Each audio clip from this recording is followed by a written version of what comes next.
حدیث مرسلہ ہو جا، خدا کا ترجمہ ہو جا۔ کہتے ہیں کہ اللہ اپنی اسکیم میں کسی کی مداخلت پسند نہیں کرتا۔ سنیے گا کہ اپنے ٹارگٹ تک اللہ تبارک و تعالیٰ کا جو ارادہ ہوتا ہے، جو منشا، جو مرضی ہوتی ہے، جو اس کا فیصلہ ہوتا ہے، تو اپنے ٹارگٹ تک بڑے لطیف اور غیر محسوس طریقے سے پہنچتا ہے۔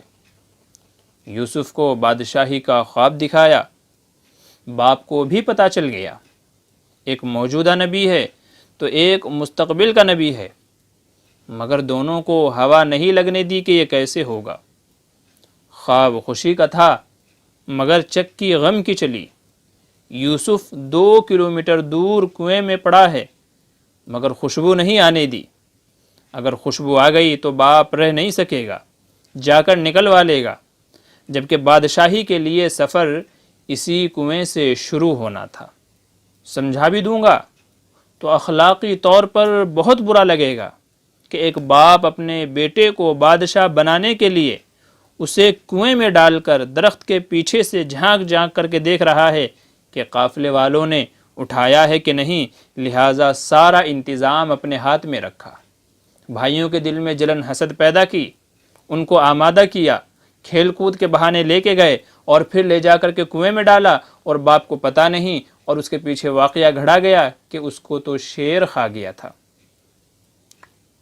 حضرت یوسف کا جو کپڑا تھا، کرتا تھا، اسے خون میں رنگ کر کے لے کر کے آئے تاکہ باپ کو یقین ہو جائے، لیکن سمجھ رہے تھے کہ یہ یوسف کا خون نہیں ہے، یہ جھوٹا بہانہ بنا کر کے لا رہے ہیں۔ یوسف کہاں ہے پتہ نہیں ہے، نہ اللہ نے بتایا نہ ان کو پتہ چلا۔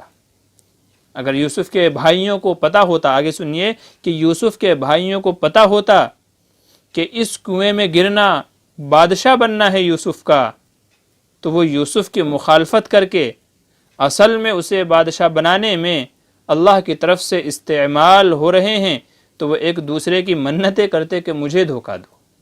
اگر ان کو پتہ ہوتا کہ دراصل اس کنویں میں بھائی کو دھکا دینا اسے بادشاہت تک پہنچانا ہے، تو کبھی وہ یہ عمل نہ کرتے، بلکہ ہر کوئی یہ کہتا کہ مجھے دھکا دو، مجھے دھکا دو، تاکہ میں آگے چل کر کے بادشاہ بن سکوں۔ اللہ ہے جو سارا نظام چلا رہا ہے، اور دوسرے کو ہوا تک نہیں ہے کہ میرا یہ عمل کس طرف جا رہا ہے، اچھائی میں جا رہا ہے یا برائی میں جا رہا ہے۔ یوسف عزیز مصر کے گھر گئے تو نعمتوں بھرے ماحول سے اٹھا کر کے جیل میں ڈال دیا کہ ان مع العسر یسرا، بے شک تنگی کے ساتھ میں آسانی ہے۔ جیل کے ساتھیوں کی تعبیر بتائی تو بچ جانے والے سے کہا کہ میرے کیس کا ذکر کرنا بادشاہ کے دربار میں، مگر مناسب وقت تک آنے تک اللہ کو جیل میں رکھنا مقصد تھا، تو اس لیے شیطان نے بھلا دیا، شیطان کو بھی استعمال کیا۔ یوں شیطان بھی اللہ کی اسکیم کو نہ سمجھ سکا اور بطور ایک ذریعہ کے استعمال ہو گیا۔ اگر اس وقت یوسف علیہ السلام کا ذکر ہو جاتا تو یوسف سوالی ہوتے، اور رب کو یہ پسند نہیں تھا۔ وہ جو بندہ باہر گیا تھا جس سے کہا تھا بادشاہ کے سامنے میرا کیس ذکر کرنا، تو ایسے میں یوسف سوالی ہوتے، لیکن اللہ کو یہ پسند نہیں تھا کہ میرا نبی کسی سے اپنی رہائی کا سوال کرے، اس لیے شیطان کو اسکیم میں گھسایا، اور شیطان نے اس بندے سے بادشاہ کے سامنے تذکرہ کرنا بھلا دیا۔ اس اسکیم میں بادشاہ کو سوالی بن کر آنا تھا، یوسف علیہ السلام کو عزت کے ساتھ لانا تھا، اس لیے بادشاہ کو خواب دکھا کر کے سوالی بنایا کہ کون ہے جو اس کی تعبیر بتائے۔ یوسف علیہ السلام کی تعبیر نے ان کی عقل و دانش کا سکہ جما دیا۔ بادشاہ نے بلایا تو فرمایا پہلے ان سے جا کر کے پوچھو جنہوں نے میرے اوپر تہمت لگائی تھی وہ کہاں ہیں، کہاں ہیں، جب تک کہ وہ عورتیں جنہوں نے میرے اوپر تہمت لگائی تھی میری بے گناہی کی شہادت اور گواہی نہ دے دیں، تب تک کہ باز نہیں آؤں گا، باہر نہیں آؤں گا۔ وہی قحط کا خواب جو بادشاہ کو یوسف کے پاس لایا تھا، وہی قحط ہنکا کر کے یوسف کے بھائیوں کو بھی ان کے دربار میں لے آیا اور دکھا دیا کہ یہ وہ بے بس معصوم بچہ ہے جسے تمہارے حسد نے بادشاہ بنا دیا۔ فرمایا پہلے بھی تم میرا کرتا لے کر کے گئے تھے، مگر اب میرا یہ کرتا لے کر کے جاؤ، اس سے میرے والد کی بینائی واپس آ جائے گی۔ اب یوسف نہیں یوسف کا کرتا مصر سے چلا ہے تو کنعان کے صحرا مہک اٹھے ہیں۔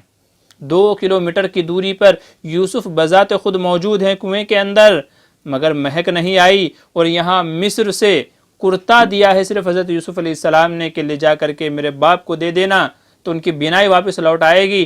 اتنی دور سے کہہ رہے ہیں کہ مجھے یوسف کی خوشبو آ رہی ہے، جبکہ وہ صرف کرتا تھا۔ تو کہتے ہیں کہ اب یوسف نہیں، یوسف کا کرتا مصر سے چلا ہے تو کنعان کے صحرا مہک اٹھے ہیں۔ یعقوب چیخ پڑے ہیں، تم مجھے سٹھیایا ہوا نہ کہو، ایک بات کہوں، مجھے یوسف کی خوشبو آ رہی ہے۔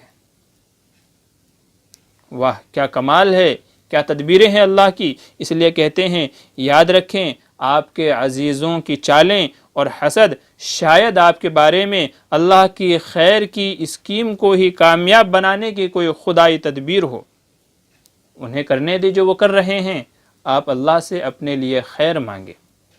کبھی کبھی یہ ہوتا ہے فلاں آدمی ہم کو پریشان کر رہا ہے، میرے سے دشمنی رکھے ہوئے ہے، مجھ سے حسد کر رہا ہے، مجھے نقصان پہنچانے کے در پہ ہے، مگر آپ نے پریشان نہیں ہونا ہے، یہ سمجھنا ہے کہ شاید یہ بھی اللہ کی کوئی اسکیم ہے جو اس کے ذریعے سے اللہ تعالیٰ مجھے خیر پہنچانا چاہتے ہیں۔ اگر یہ نقطہ آپ سمجھ گئے کہ اللہ اپنی اسکیم میں کسی کی مداخلت پسند نہیں کرتا، بندے کے تعلق سے جیسا فیصلہ کرنا ہوتا ہے ویسے ہی فیصلے کرتا ہے، اور ذریعہ ایسے گھماتا ہے، گول گول چکر ایسے ہوتے ہیں کہ کوئی سمجھ نہیں پاتا۔ وَمَكَرُوا وَمَكَرَ اللَّهُ وَاللَّهُ خَيْرُ الْمَاكِرِينَ، کہ اللہ تعالیٰ سب سے بہترین تدبیر کرنے والا ہے۔ اس لیے پریشان نہ ہوں، بلکہ یہ سوچیں کہ اللہ تعالیٰ ہی کا یہ فیصلہ ہے، یہ نظام ہے کہ اللہ تعالیٰ ان تمام کو استعمال کر کے میرے حق میں کوئی بہتر فیصلہ کرنے والا ہے۔ اگر سمجھ میں آ گیا تو پریشان ہونا چھوڑ دیجئے، حاسدین سے محفوظ رہیے اور ان کے حسد سے الجھاؤ اور ڈپریشن کا شکار ہونا بند کر دیجئے۔ جو راضی ہیں، جو اللہ نے دیا ہے اس کے اوپر راضی اور خوش رہیے، انشاءاللہ زندگی بھی خوشی سے گزرے گی اور اللہ کی طرف سے فیصلے بھی بہترین آئیں گے۔ امید ہے بات سمجھ میں آ گئی ہوگی۔